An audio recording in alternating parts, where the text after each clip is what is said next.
Commissioner of Finance, and with me is Deputy Commissioner of Finance Vicki Voss. She's in charge of the City Payment Center. So I want to start by just telling you a bit about City Payment Center. I know a lot of you have been through this before. A lot of what we're doing in finance, we're changing a lot of things around, and so what we're doing in each of the bureaus isn't necessarily consistent from year to year. And for the benefit of the new counselors, let's give you a quick brief overview. So the City Payment Center really is the Bureau of Incoming Money, and what we mean by that is that the vision for the City Payment Center is anytime a dollar comes into the city, it goes through the City Payment Center, and the City Payment Center is equipped to handle that, whatever it is, whatever type of payment it is. City Payment Center is who's going to handle that, where historically, depending on the payment type, it would go to another finance department, it would go to operating departments. So we're centralizing all of that in the City Payment Center.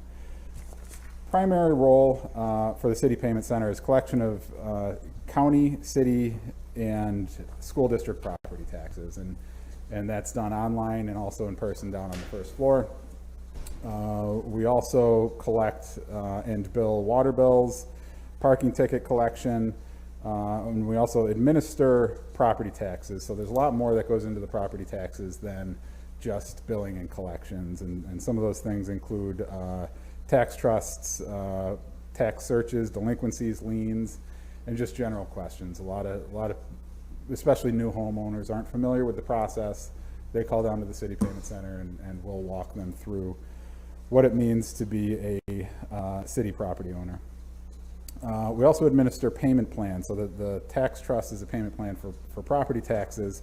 We also have payment plans for parking tickets. We manage the billing and collections of pilot bills and shelter rents, and incoming invoicing and collections for fees for 6 different departments. So we're kind of midstream on centralizing the billing and accounts receivable for the city. We started it really August, September, where we want all of the bills to come out of City Hall and all of the payments to go back into City Hall. And we want, if I get a bill for a code violation or a bill for something else from DPW, I want to be familiar with that bill and understand what I'm getting, and not have 8 different letterheads for the 8 different bills I got that day. One of the things that we've done recently, kind of a success story for centralizing that billing, is billing for codes violations, where I don't know if you've ever received them. Probably none of you have ever received a code violation. I know some people who have, and the bill itself, it comes from the codes department, and it says you were in violation.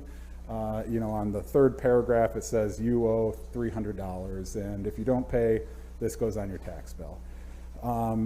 Someone who is familiar with these bills, familiar with how the city works, it was kind of confused, and I didn't really understand what that meant. So we've kind of overhauled that, and now it says you've received an invoice from the city of Syracuse. So when I get that, I say, oh, I guess I do have to pay this. Whereas before, it was more of looked kind of like an FYI. And I think that's one of the benefits of trying to centralize this and have people who work with city payments start to look at the processes for some of these types of bills. The other thing we do, while we're trying to get all of the bills and payments into City Hall, we're not fully there yet. So when another department sends out a bill and collects money, they will forward that to City Payment Center, and we will deposit the money, and we'll record the transaction. Got a quick question. Since you talked about getting all the bills into City Hall, are the water bills now distributed by us? Because I knew they were coming from out of the city. The water bills, actually, they're printed in our IT department. They are brought down to the City Payment Center. We burst them because it's an ancient system, and you actually physically have to burst them, and then we put them in the mail. So okay. we are mailing them. Okay, because when I had a house, that's been a long time ago, they were coming out of Binghamton, I think. Well, you know, we have a lockbox, so we have a relationship with Chase Bank, and they do our lockbox services. So when people send their payments, many of the payments that we receive, because if we received every single payment for the 40,000 some odd properties that we have in the city of Syracuse, we would need a much larger staff.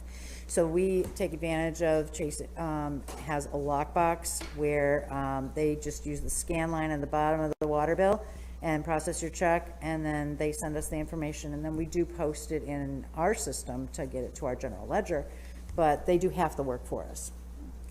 And there's nothing in here, there's nothing in Syracuse that does that, obviously.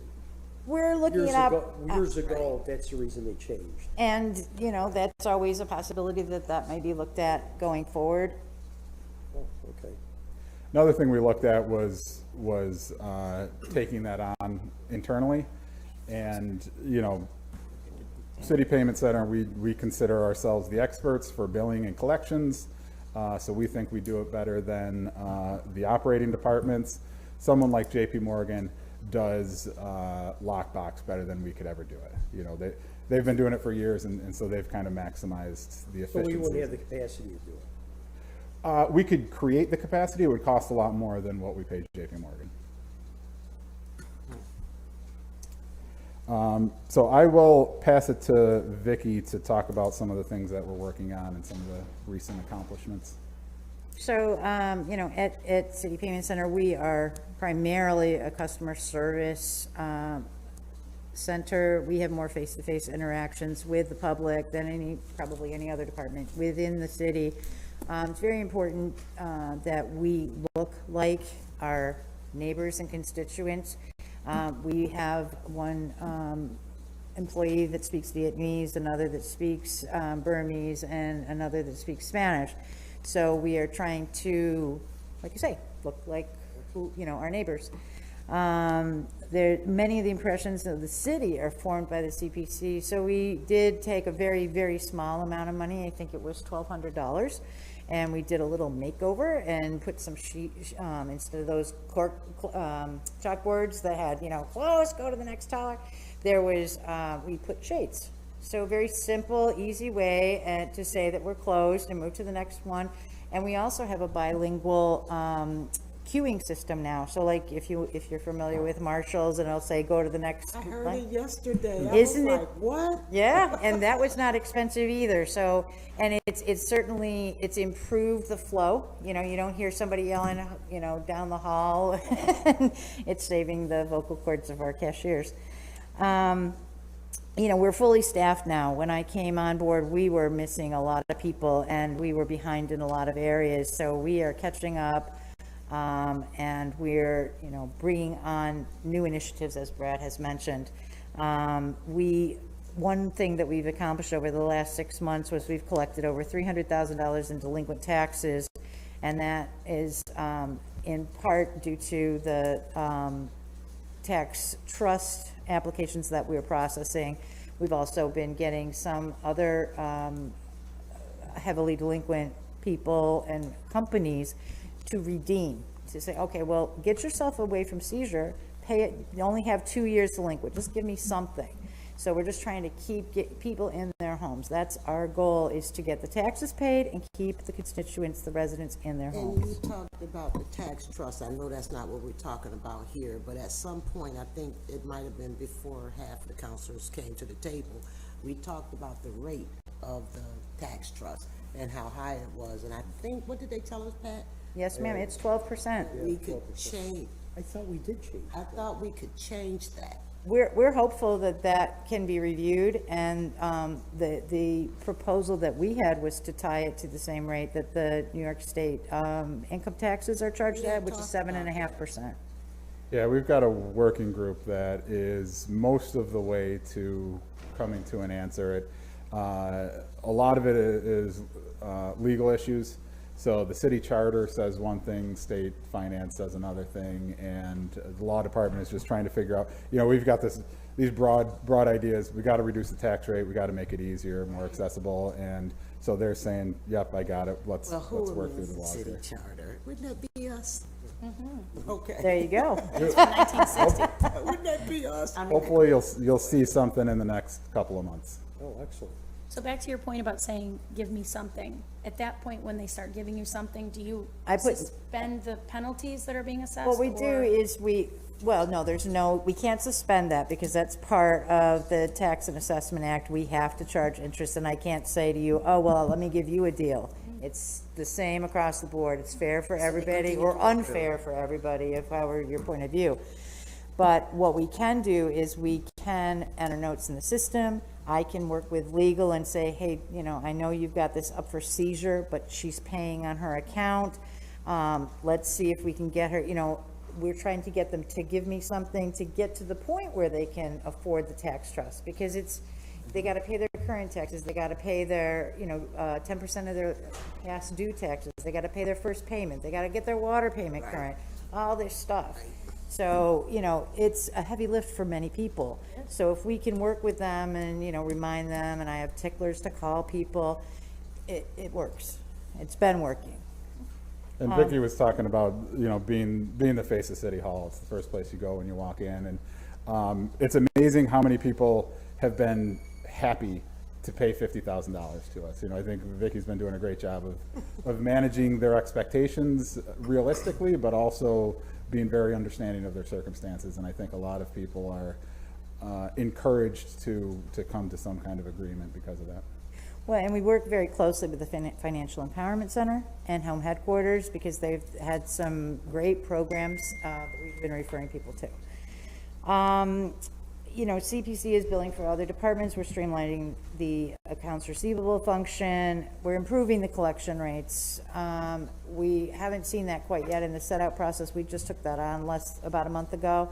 But we just met today with API, and we're trying to streamline all the different departments that have their hands on this process, to streamline it to mean that one department doesn't duplicate the efforts of another, that we just get all of this done more efficiently, that when the bills go out, we're not sending bills to somebody who called into Cityline and said, hey, I need a special pickup. Well, but that wasn't communicated to the person who wrote the violation. And so then we're billing, and then we have to avoid why waste all that time?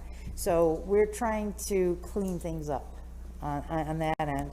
Wearing my glasses, funny. And I guess that's, we've turned around tax searches. That's a service that the title companies do. And when you sell your house, somebody's going to buy it, they do a tax search to make sure that there's no past due delinquent balances on your account. Those were taking 3 to 5 days. We have, now that we are right-sized in staffing, we're turning those around in 2 days. We also have a process that's being reviewed through the, what's Nico's department called? API. Oh, also API. That is, we're working to have online tax searches so that it takes us less time to process it, because when you're getting it from 15 different title companies, you get half the information that you need. It takes longer to process. You're looking things up. If we had one standardized form, we did it online, we collected it through the Invoice Cloud online payment, makes it easier for everybody, and it just, that's where we're headed. We're trying to improve processes. And like Vicki said, a lot of it is working with other departments. A couple of really good examples that we've seen out of CPC in the last couple of months of that kind of collaboration are when Vicki worked with the Chief Administrative Law Judge, who's now overseeing Parking Violations Bureau, and there's a disconnect between the payment and everything else that happens in the Parking Violations Bureau, and that's typical of a lot of the functions within the city. And so the two of them took it upon themselves to say, let's fix this. And so they worked together. What came out of it was Vicki gave Leah Whitmer one of her people and said, this is the best way to do it. This person shouldn't be in CPC. In order for this to work better for the city, take this person and you manage that part of the process, and we're not running across the hall every time we need to talk to each other about something. And So, yeah, again, streamlining. so that was great. The other piece is centralizing AR. So CPC is a billing and collections. That's AR. But FinOps is more of the get out into the departments and talk to the departments and see what they need. So this central AR function is kind of a collaboration between Vicky's team in CPC and financial operations, and it's really encouraging to see that kind of trickling out into the other departments, and you know, in even the recent past when people said, no, this is my department and I'm going to control it, we see a lot more people willing to work towards whatever the best answer is. So really encouraging to see. So going forward, you know, really we're focusing on two things in CPC. It's improving cash flow, and it's making creating a better experience for whoever our customer is. And in most cases, our customer is the taxpayer or the resident, but in some cases, the customer is another department, or the customer is another municipality, or the customer is common council. You know, whoever it is, we're trying to improve the experience. You added us twice, Brad. We're constituents. What's that? That's right, yes. So you're extra important to us. So we'll go through, you know, what that becomes when Budget Director Rudd and his team put that on paper. If you go to the personal services page here, not a ton of movement. We're down one position, and that's the position that we are shipping over to Leah Whitmer in Parking Violations Bureau. That's an information aid position.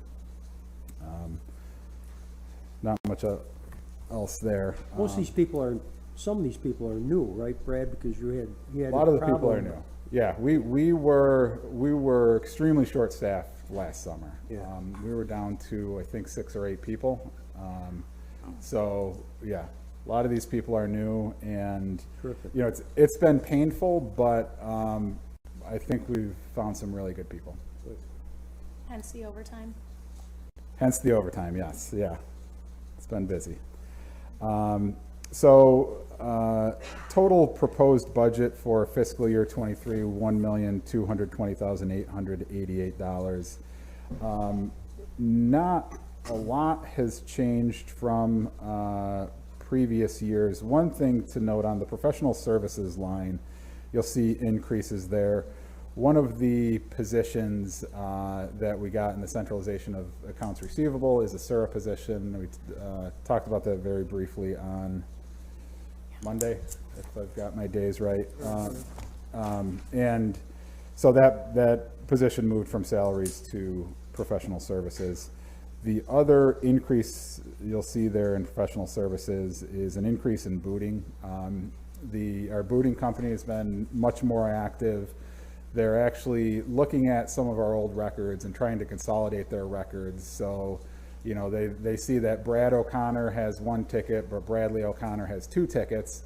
So the system shows me as having either 1 or 2 tickets. In reality, I've got 3 tickets, so I'm boot eligible. So they're going through and scrubbing some of that data and getting a little more active with booting to try to improve some collections there. But Before you move on, Brad, you brought up booting. Let's stay there for a minute, okay? So how have the numbers trended since we put this into place? Because this happened before this administration. yeah. And I know we had a high number of tickets and people they needed to boot. Are the numbers going down any, or? We actually have not quite yet started. The booting process is going to be all done by this third party, and they have been Right. given access to our information, and they're going to be merging the accounts. They have just finished writing the software, so we did not have to pay them to write the software. They're doing this all on their own, and we expect to see additional increases in it. Another part of this, which is the collection agency that we've been using to collect parking tickets, the delinquent ones that are rather old and uncollectible. So, That's what I was gonna ask you. When do you write them off? And I know that we were talking, and a lot of the folks that we were looking at weren't even in Syracuse. So when does that get written out? that's a very good question.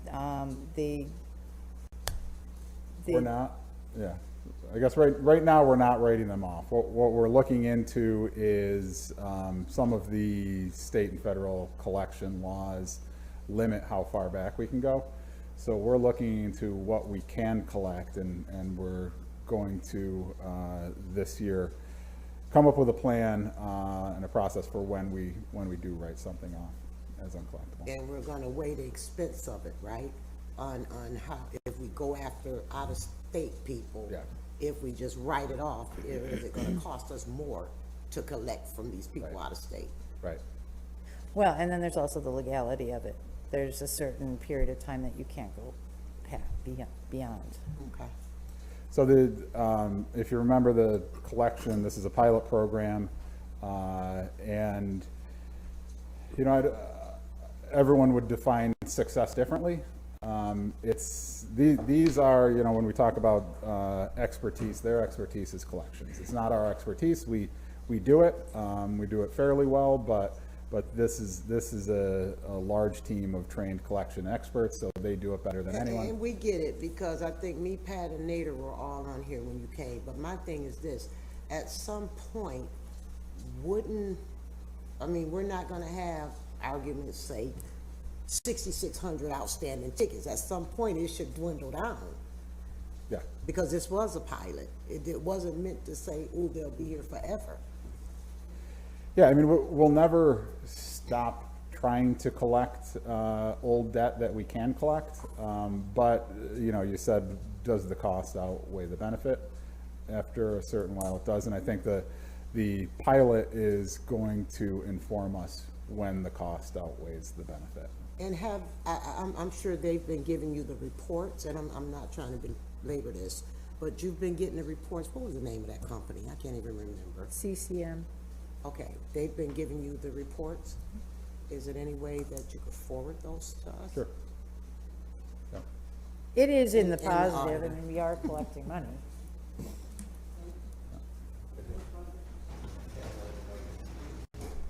Pilots don't last forever. Nader Maroon, City Auditor.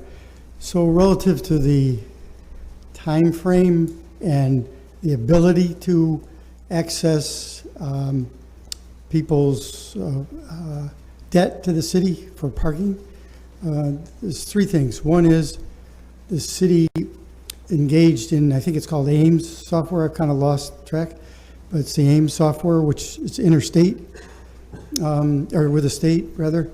And then we had partnered so that we could go, since we have a lot of transit people or people here that are going to school, temporary here.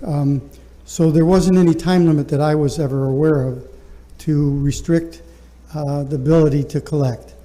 There was also conversation about, and I know there's a certain cost associated with this, but with the numbers of tickets outstanding and the aggregate volume of those tickets, we looked at the possibility of doing some liens against those, so that in the future, if somebody wanted to get another loan or a home improvement loan or house loan, they had to pay off that in advance. And as I said, the interstate relationship, I can't remember the specifics of that, but we did initiate that so that we could cross state lines to make those collections. And I don't recall ever hearing any term of that. Secondarily, if you look at the property tax, we have people who owe us property taxes back to, I believe, in the records of 1955. And we keep those on there for a couple of reasons. One is at some point that house may settle and we have a right to collect those taxes. The other is in terms of it showing our financial prowess, I guess, in terms of money that's really owed to the city. We haven't collected it yet, but it's still, from a credit rating standpoint, it still shows a value. Okay, thank you. I think we're out of luck with somebody from 1955. Not if that house is still House there. probably They gotta sell sometime. Well, if it passed down to a relative. Well, yeah, 1955, that's when the Dodgers, Brooklyn Dodgers. Okay, bring it back.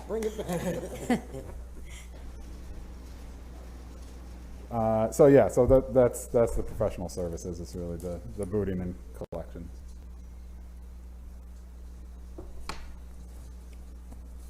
Any other questions? Close it out. Okay, thank you. Thank you. WCNY, we're done. More sponsors.